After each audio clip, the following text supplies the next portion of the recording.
Hey folks, how you doing? Come on in and grab a seat.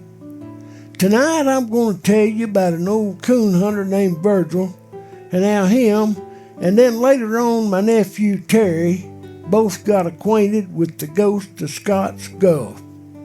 And it all started with Virgil one October night.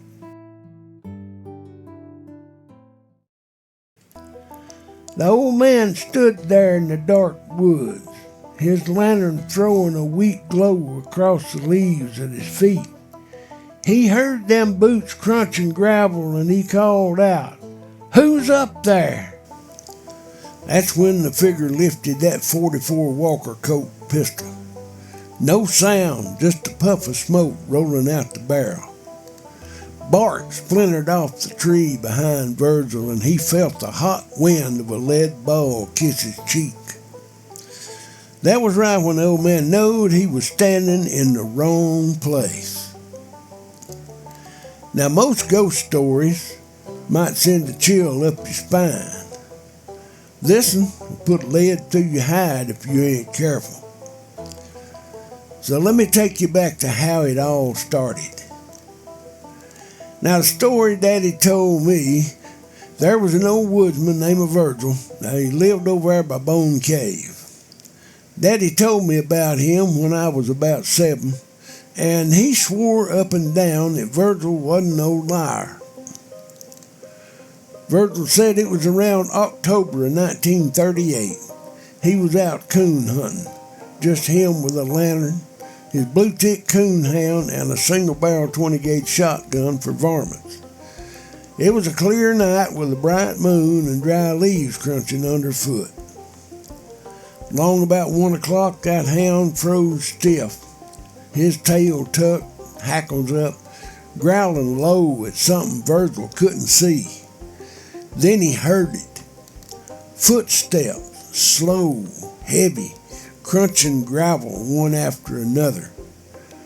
Virgil called out, "Who's there?" No answer. Not a word, just them steps, closer, closer. Then he seen it. A man, at least it looked like one, tall, thin, coat hanging off of him like he'd been buried in it. And in his hand, rusty old lantern, barely holding together.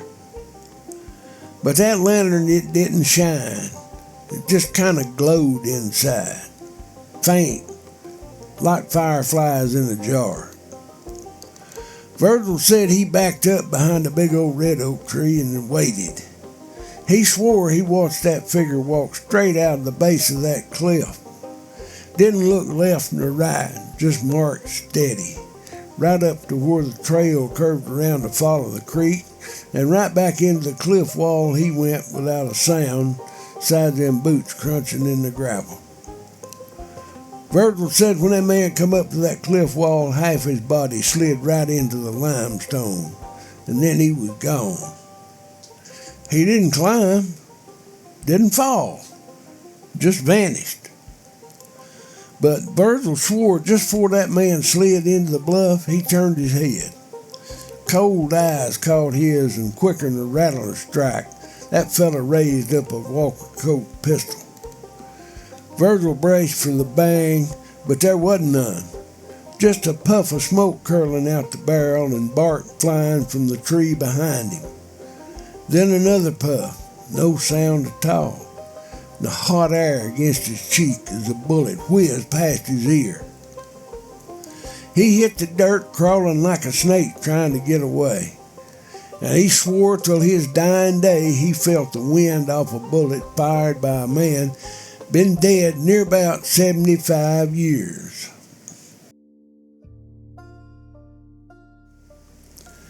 Now here's the part Daddy told me that brought chills to an easy spooked, big-eyed 7-year-old kid. Back toward the end of the Civil War, a squad of Confederate scouts hid out one night to rest in a cave down there in Scott's Gulf. Now that cave had a name long before the war ever come along. Folks in them parts called it Old Scratch's Hole. See, back in the middle 1700s, some of the first settlers to cross them ridges swore they heard strange sound rolling out of the mouth of that cave at night. Moaning, groaning like something crying down in the dark. Preachers said it was the devil himself breathing through the mountain. The chill air that come pouring out of there summer or winter didn't help none. Felt like death breathing on the back of your neck. So people stayed clear. They said old Scratch himself lived in that hole, waiting to snatch the unwary. When the war come along and them soldiers holed up in there to rest, well, let's just say it was a fool's choice. If there was ever a place meant to keep a man from coming back out, it was old Scratch's hole. A morning come, them soldiers was moving out. One of them got trapped when the bluff collapsed in a clash and a clatter of rocks and dirt. His men jumped right into digging, but the rock kept falling.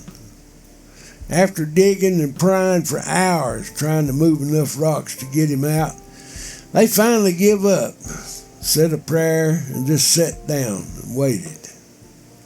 A couple of them built up a fire, kept on trying to dig him out, but they were just so much dirt and rock that it was useless. They could hear him in there yelling, pleading for him to get him out of there. It went on for days till he finally went quiet. And then them men packed up and real quiet like eased up out of there. The story don't end there, though. Folks said for years if you walk past that cave at night, you can hear a voice calling out, hollering for help, for somebody to get him out of that hole.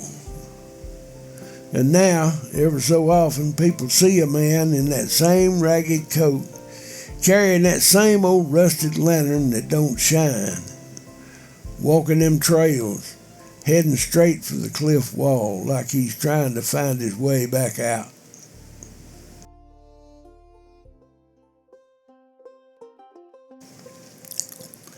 This ain't just old-timey war stories neither.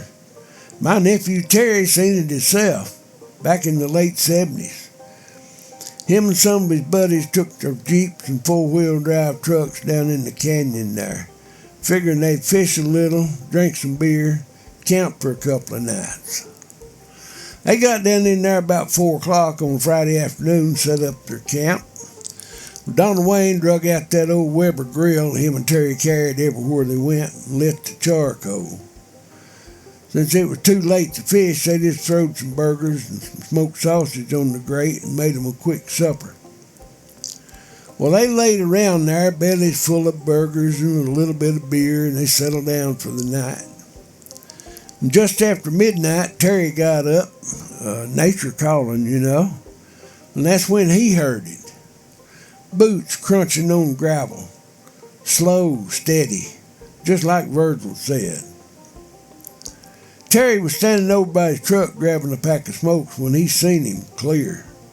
Tall, gaunt figure walking right out of that bluff like a stone done spit him out.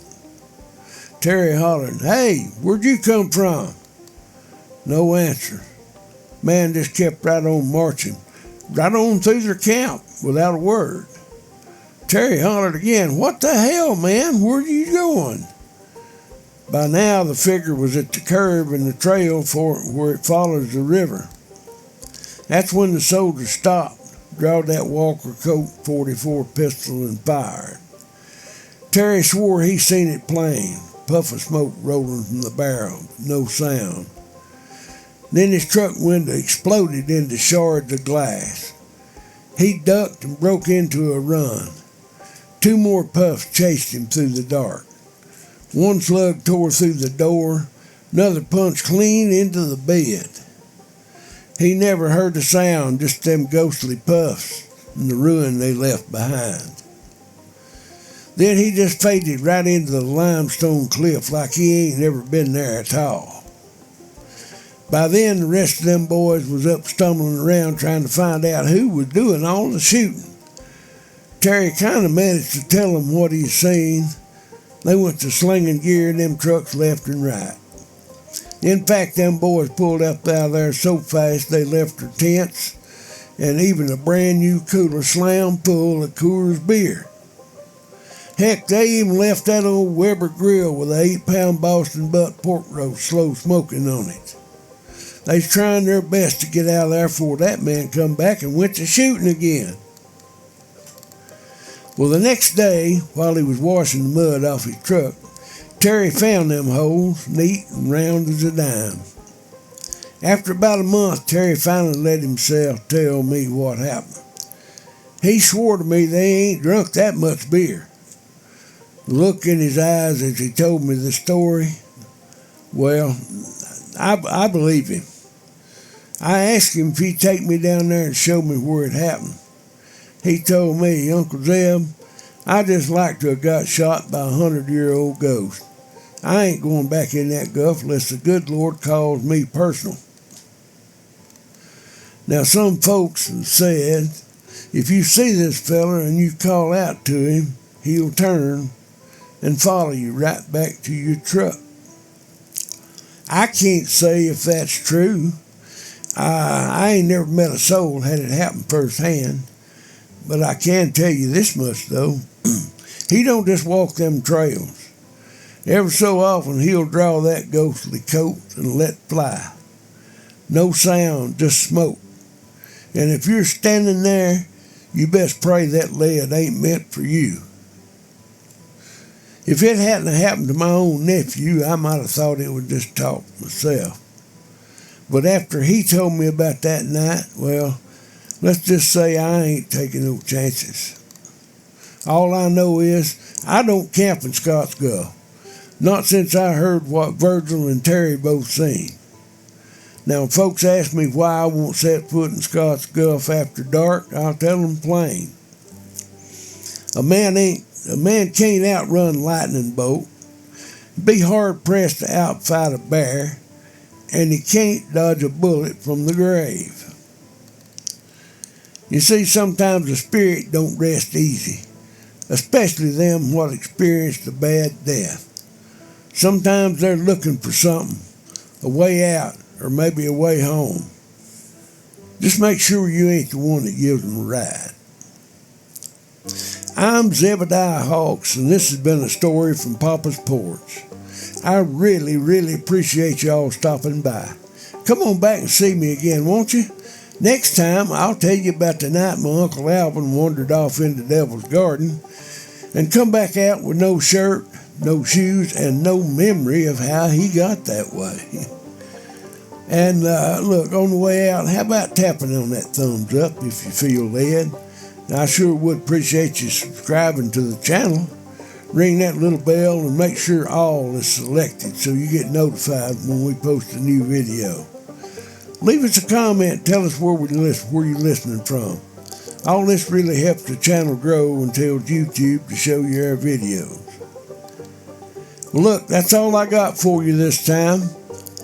Y'all take care, and I will catch you in the next one.